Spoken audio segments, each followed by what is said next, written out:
What happened to El Chapo's Sinaloa Cartel after his capture?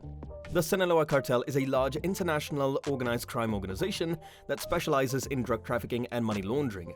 It is also known as CDS, Guzmán-Loera Foundation, Pacific Cartel, Federation, and Blood Alliance.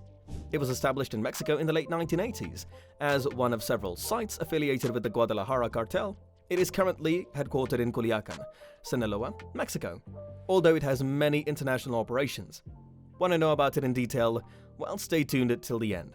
Hello everyone, welcome back to the channel.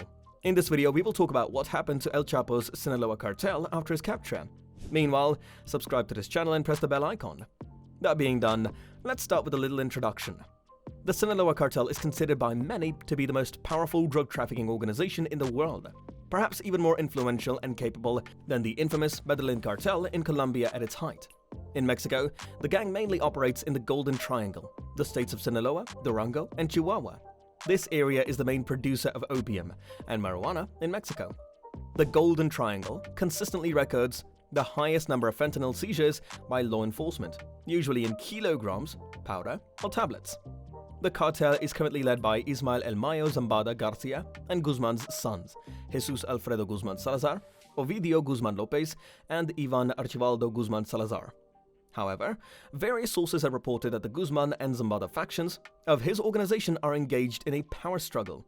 The feud between these two installments began or was aggravated by the events of the Battle of Culiacan, when El Mayo allegedly prevented his men from intervening in the conflict between the gang and the Mexican National Guard after arresting them, keeping El Chapo, son Ovidio Guzman.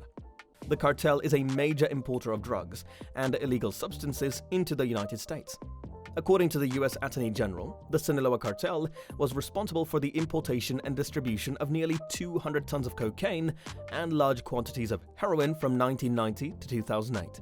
It also operates in major drug markets in the United States, cities all over the U.S. The Southern California city of San Diego has even been called by U.S. government officials and the media the epicenter of the U.S. methamphetamine trade. There are even reports of illegal cannabis cultivation practices in the remote forests and deserts of California. Cartels are also a major source of fentanyl. Most cartel heroin is now mixed with fentanyl or related chemical analogs to cost-effectively increase the potency of the drug.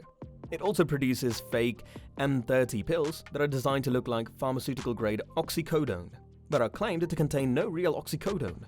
Fentanyl use corresponds to an increase in accidental overdose deaths in the United States.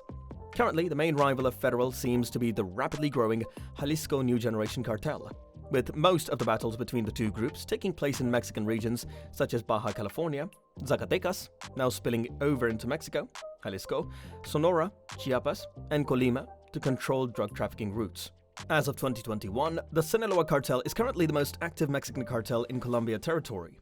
He is said to have collaborated with the National Liberation Army, ELN, dissidents from the Revolutionary Armed Forces of Colombia, FARC, and the neo-paramilitary gang, Clan del Golfo, which he was supposed to help finance.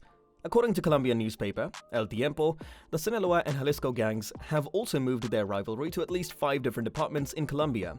The geographical presence of Mexican gangs in Colombia directly coincides with areas with more coca crops or with strategic drug trafficking corridors. The Pacific coast of Nariño, Catatumbo, the Bajo Cauca in Antioquia, Norte del Cauca, and Magdalena.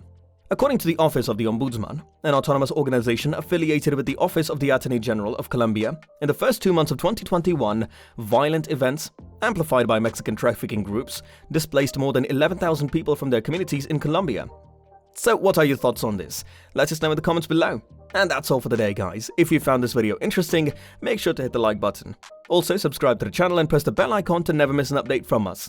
Thank you for watching. We'll see you at the next one. Until then, peace.